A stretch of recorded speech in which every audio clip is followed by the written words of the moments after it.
transitions to the nor'easter.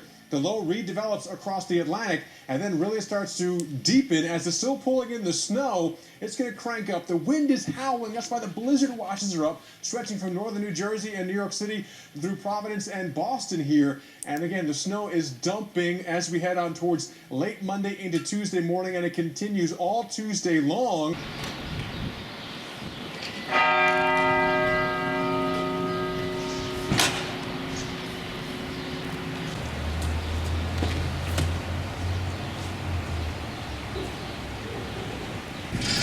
We're collaborating closely with the state, with private utilities, medical facilities, with homeless shelters. And we're deploying all available resources across the city and many departments you will see represented here today. Finally, we're urging all Boston residents, workers, and employees to take this storm very seriously as well. I'm asking everyone to do their part. Put public safety first, stay off the road as much as possible, to look out for your neighbors, pay attention to the restrictions, the information, and the warnings that we are providing, and allow city and state official and emergency services to do their work.